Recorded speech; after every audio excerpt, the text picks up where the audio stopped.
কোনো কিছু করতে চান পারবেন, কিন্তু যদি আলাপ আলোচনার মাধ্যমে যৌক্তিক বিষয়গুলোকে বিবেচনায় নিয়ে সিদ্ধান্ত গ্রহণ করেন তাহলে সেটা হবে জাতির জন্য উত্তম।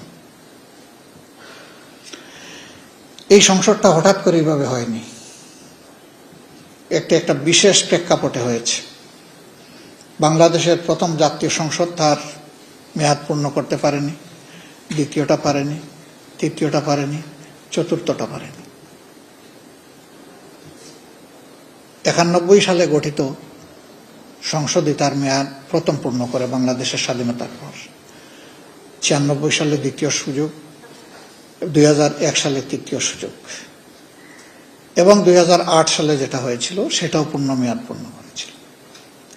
বাকি যেগুলা হয়েছে সেগুলাকে জনগণ নির্বাচন হিসাবে দেখে না, মানে না, এর কোনো নৈতিক বৈধতা ছিল না। এরপরে এই নির্বাচন তো 26 হওয়ার কথা ছিল না। সংবিধান মানলে এই নির্বাচন হবে 29-এ, 26-এ হয়েছে 24-এর কারণে। 24-এর সীমাহীন ত্যাগ এবং তিতিক্ষার উপর অসংখ্য জীবনের বিনিময়ে, অসংখ্য মানুষের আহত পঙ্গুত্ব বরণ করার বিনিময়ে এবং টানা 15.5 বৎসর বিপুল সংখ্যক মানুষের জীবনদান, তাদের খুনের বিনিময়ে, রক্তের বিনিময়ে, আয়নাগরের বিনিময়ে, জেল জুলুমের বিনিময়ে, দেশান্তরিত হওয়ার বিনিময়ে এই 24 সংগঠিত হয়েছে। আমরা 47, 71, মাঝখানে 52 আছে, 90 আছে। জাতির এই টার্নিং পয়েন্টগুলোকে যেমন আমরা ধারণ করি, আমরা সিরিয়াসলি ধারণ করি 24-কে। দুইবার দেশ স্বাধীনতার মুখ দেখলেও স্বাধীন নাগরিক হিসাবে এদেশের মানুষেরা তাদের অধিকার ভোগ করতে পারেনি, বরঞ্চ দফায় দফায় স্বৈর শাসন এই জাতির ঘাড়ে চেপেছে। দুঃশাসনের কবলে জাতি পিষ্ট হয়েছে। দুর্নীতির কারণে জাতি সরাসরি প্রত্যেকটি নাগরিক ক্ষতিগ্রস্ত হয়েছে। মানুষ অধিকার হারা হয়েছে, সর্বক্ষেত্রে বৈষম্য প্রতিষ্ঠিত হয়েছে। এই জন্য জুলাই যোদ্ধাদের মূল স্লোগান ছিল উই ওয়ান্ট জাস্টিস। আমরা সব ক্ষেত্রে সুবিচার চাই, বৈষম্যহীন একটি সমাজ চাই। এই সমাজ গড়ার জন্যেই এবার এই নির্বাচনের সাথে আরেকটা নির্বাচন হয়েছে, সংসদ নির্বাচন এবং সংস্কার পরিষদের নির্বাচন। যে অর্ডিন্যান্সের কারণে এই নির্বাচন, একই অর্ডিন্যান্স বলেছে দুটি নির্বাচন একই দিনে হবে। একটা সংস্কার বিষয়ে জনগণের মতামত, গণভোট, আর একটা হচ্ছে সংসদ নির্বাচন হয়েছে। ফলাফল যেটা হয়েছে সেটা আপনারা দেখেছেন।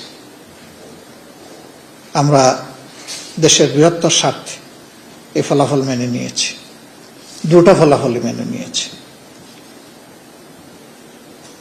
একটি নির্বাচনকে আলাদা করে আরেকটি থেকে দেখার কোনো সুযোগ নেই। এই নির্বাচন দুটি একটি আরেকটি সম্পূরক। বরঞ্চ প্রথম ফাংশন শুরু হবে এই নির্বাচিত সদস্যদের সংস্কার পরিষদের সদস্য হিসেবে, এবং তারও কিছু মেয়াদ উল্লেখিত আছে। এই কাজটি সম্পন্ন হওয়ার পরে অটোমেটিক্যালি তারাই আবার সংসদ সদস্য হিসাবে ফাংশন শুরু করবে। এই জন্যে ওই একই অর্ডিন্যান্সকে সম্মান করে আমরা প্রথম দিনে দুটি শপথ নিয়েছি। প্রথম শপথ হয়েছে সংস্কার পরিষদের সদস্য হিসাবে, দ্বিতীয় শপথটি হয়েছে সংসদ সদস্য হিসাবে। আমরা দুই জায়গায় শপথ নিয়েছি, দুই জায়গায় আমরা স্বাক্ষর করেছি। কিন্তু দুঃখের বিষয়, এখন পর্যন্ত সরকারি দল প্রথম শপথটি তারা নেননি। আমরা তাদের প্রতি আহ্বান জানাবো, আসুন জুলাইকে সম্মান করি। জুলাইকে সম্মান করলেই 24 থাকলেই 26 হবে, নইলে 26-এর অস্তিত্ব থাকে না। 24-কে অমান্য অগ্রাহ্য করে পাশ কাটিয়ে 26 এই জাতির জন্য কোনো সুখবর নয়। তারা নেননি, আমরা আশা করতে চাই তারা নিয়ে এই কাজটি দ্রুত সম্পন্ন করবেন। তাহলে 24-এর এত জীবনদান, এত শাহাদাত, এত পঙ্গুত্ব, এত আহত, তার সার্থকতা পাবে। মনে রাখবেন যে এটা বাংলাদেশে যারা ভোট প্রয়োগ করেছেন তাদের 69% মানুষের পক্ষে রায় দিয়েছে। এটাকে অগ্রাহ্য করার কোনো সুযোগ নেই। আমরা এর পক্ষে ভূমিকা রেখে যাব এবং আমরা চাইব যে 4টি বিষয়ে গণভোটে দেওয়া হয়েছিল তার সবগুলি হুবহু গ্রহণ করা হোক, বাস্তবায়ন করা হোক। আমাদের পক্ষ থেকে এই বিষয়ে সর্বাত্মক সহযোগিতা থাকবে ইনশাআল্লাহ। বাকি অধিবেশন শুরু হলে আরো যে সমস্ত বিষয় প্রসঙ্গক্রমে আসবে এই বিষয়গুলো নিয়ে আমরা আলোচনা করেছি এবং আমরা এটা স্থির করেছি যে আমরা অবশ্যই অপ্রাসঙ্গিক কোনো ভূমিকা রাখবো না, আমরা প্রাসঙ্গিক ভূমিকা রাখব। আমরা আগেই বলেছি বিরোধিতার জন্য বিরোধিতা নয়, সহযোগিতা করতে হলে সেটা দেশ এবং মানুষের জন্য, আর বিরোধিতাও করতে হলে দেশ এবং মানুষের অধিকারের জন্য। এ লড়াই ইনশাআল্লাহ আমরা সংসদে করব, প্রয়োজনে এই লড়াই রাজপথেও হবে। এটা গণতন্ত্রের সৌন্দর্য। আমরা এই সমস্ত বিষয় নিয়ে হুটহাট করে আদালতে যাওয়াটা আমরা সহজে দেখব না, একান্ত বাধ্য না হলে। আমরা যদি একান্ত বাধ্য হই তাহলে হয়তো আমরা আদালতের আশ্রয় নিতে পারি কোনো কোনো বিষয়ে। তা আমরা প্রথমে এগুলা প্রেডিক্ট করতে চাই না। প্রথমে চাই যে সকল ব্যাপারে সংসদের যিনি অভিভাবক, যিনি সভাপতিত্ব করবেন, স্পিকার মহোদয় ইনসাফ করবেন, বিরোধী দলকে যথেষ্ট সুযোগ দেবেন। তাহলে গণতন্ত্রের সৌন্দর্য শুধু ফুটে উঠবে না, গণতন্ত্র টেকসই হবে। যে গণতন্ত্রটা এখনো বাংলাদেশ পায়নি, আমরা প্রত্যাশা করতে চাই এই ত্রয়োদশ সংসদের মাধ্যমে সেটা যেন বাংলাদেশ পায়। আপনাদের সহযোগিতা অব্যাহতভাবে আমরা কামনা করি এবং আমরা যাতে একটি দায়িত্বশীল বিরোধী দল হিসাবে 11 দলের নির্বাচিত সংসদ সদস্যরা আমরা দায়িত্ব পালন করতে পারি। আপনারা দোয়া করবেন, সহযোগিতা করবেন। আমরা দেশবাসীকে আরেকবার কৃতজ্ঞতা জানাই। তাদের রায়ের যেটুকুই প্রতিফলন হয়েছে তারা আমাদের বক্তব্যকে ধারণ করে সমর্থন করে আমাদেরকে যতটুকুই নির্বাচিত করেছেন, ভোট দিয়েছেন, আমরা সকলের কাছে কৃতজ্ঞ। এবং এখানে আমরা আলাদাও করতে চাই না। এই নির্বাচনে সার্বিকভাবে অংশগ্রহণের জন্য আমরা দেশবাসীকে আন্তরিক অভিনন্দন এবং মোবারকবাদ জানাতে চাই। দেশের বাইরে যারা আছেন তারা আমাদের আত্মার অংশ। জুলাই পরিবর্তন, 71-এর মুক্তিযুদ্ধ, 90-এর গণ আন্দোলন, সকল ক্ষেত্রেই তাদের আন্তরিক সম্পৃক্ততা ছিল। বিশেষ করে জুলাইয়ের উত্তাল দিনগুলোতে শুধু বাংলাদেশ উত্তাল ছিল না, প্রবাসীরা যে যেখানে ছিলেন দুনিয়ার তারা সম্পৃক্ত হয়ে গিয়েছিলেন, রেমিটেন্স বন্ধ করে দিয়েছিলেন। রাস্তায় বিভিন্ন দেশ আছে যেখানে নেমে মিছিল করা যায় না, তারা এগুলো ভুলে গিয়ে দেশের পক্ষে মিছিল করেছেন, কারাগারে নিক্ষেপ হয়েছেন, তাদের উপর শাস্তি আরোপ করা হয়েছে।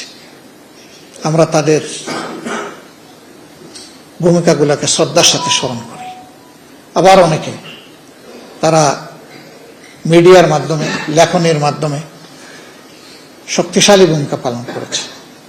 তাদের সবাইকে আমরা কৃতজ্ঞতা জানাই, ধন্যবাদ জানাই এবং একই সাথে বাংলাদেশের রাজনীতির মূল ধারায় আমাদের প্রবাসী ভাই বোনেরাও যাতে সম্পৃক্ত হতে পারেন তার প্রথম পদক্ষেপ হিসাবে আপনারা জানেন আমরাই দাবি তুলেছিলাম যে প্রবাসীদের ভোটাধিকার নিশ্চিত করতে হবে। সেটা হয়েছে, বহুলাংশে হয়েছে, পুরোপুরি না হলেও এই শুভ কাজটার সূচনা হয়েছে। আগামীতে এটা আরো বিকশিত হবে আমরা আশা করি। আমরা এই একটা দাবি জোরালোভাবে বলেছিলাম, কারণ আমরা বিশ্বাস করি তাদের এই দাবিটা আদায় হলে অধিকার প্রতিষ্ঠিত হলে বাকি অধিকারগুলো, দাবিগুলো আদায় করা তাদের জন্য সহজ হবে। আমরা তাদেরকে সম্মান করি, আমরা রিমিটেন্স যোদ্ধা বলি, কিন্তু আমরা বীরদেরকে এখনো বীরোচিত সম্মান দিতে পারিনি। এই জন্য প্রবাসী ভাই বোনদের সকল ক্ষেত্রে তাদের ন্যায্য পাওনা যাতে নিশ্চিত হয়, এই সংসদের মাধ্যমে আমরা সেই লড়াই চালিয়ে যাব। তারা বহু ক্ষেত্রে বঞ্চিত, বিড়ম্বিত এবং ক্ষেত্র বিশেষে তারা নিগৃহীত। এই জায়গাগুলো অবশ্যই আমাদের দেখতে হবে। আমরা সরকারকে ধন্যবাদ জানাই।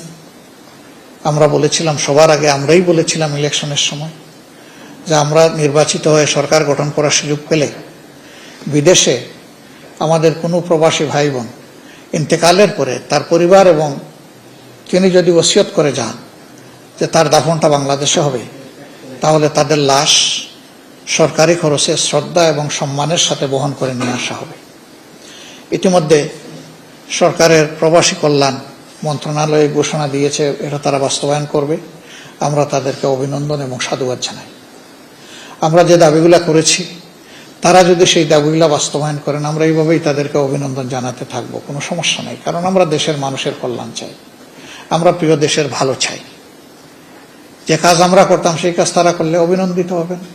আরো নতুন নতুন কাজ আমরা খুঁজে বের করব এবং সবাই মিলে এই দেশ এবং সমাজটাকে সুন্দর করব। আমরা আশা করব দুর্নীতি আর দুঃশাসনের করাল গ্রাসে বাংলাদেশ নতুন করে আর পড়বে না। যদিও দুর্নীতি এখনো আমাদের সমাজের রন্ধ্রে রন্ধ্রে প্রবাহিত হচ্ছে, আমরা সবাই জানি। ইতিমধ্যে সরকারের বেশ কিছু পদক্ষেপ জনগণের কাছে গ্রহণযোগ্য হয়নি। আমরা আশা রাখব জনপ্রত্যাশা সামনে রেখে, বিশেষ করে জুলাইয়ের আকাঙ্ক্ষাকে ধারণ করে সরকার তার কার্যক্রম গ্রহণ করবে, যা জাতি এবং দেশকে উপকৃত করবে। আমরা এর পক্ষে আমাদের অবস্থান স্পষ্ট এবং আমরা এই অবস্থান অব্যাহত রাখব। সবাই মিলেই আমরা আগামীর একটি নিরাপদ, একটি মানবিক, দুর্নীতি এবং দুঃশাসনমুক্ত বাংলাদেশ গড়ব ইনশাআল্লাহ। আল্লাহ আমাদেরকে তৌফিক দান করুন। আরেকবার আপনাদেরকে পবিত্র রমজানুল কারীমের অভিনন্দন জানিয়ে আমরা এখানেই শেষ করছি।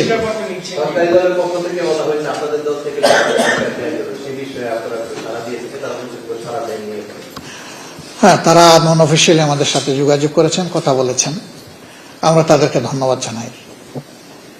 আমরা চাই জুলাই সংস্কারের যে প্রস্তাব, সেই প্রস্তাবটা পুরোপুরি বাস্তবায়ন হোক। এর আলোকে বিরোধী দলের যতটুকু পাওনা আমরা অতটুকু চাই, এর বেশি চাই না। ওই প্রস্তাবেই আছে যে একজন ডেপুটি স্পিকার বিরোধী দল থেকে হবেন। আমরা খণ্ডিতভাবে এটা চাচ্ছি না, আমরা চাই প্যাকেজ, আমরা চাই পিসমিল, পুরাটাই সেখানে গ্রহণ হোক, বাস্তবায়ন হোক, এবং এর ভিত্তিতে আমরা যেন আমাদের দায়িত্ব, ন্যায্য দায়িত্ব পালন করতে পারি। আপনারা দোয়া করবেন। একটাই করেন আপনি।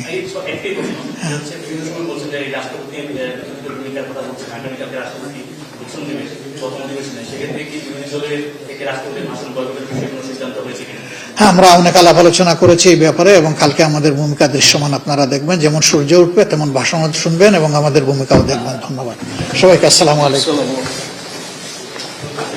যে সাংবাদিক বৃন্দ, আপনাকে অনেক ধন্যবাদ। আমাদের জন্য দোয়া করবেন, কথা হবে ইনশাআল্লাহ।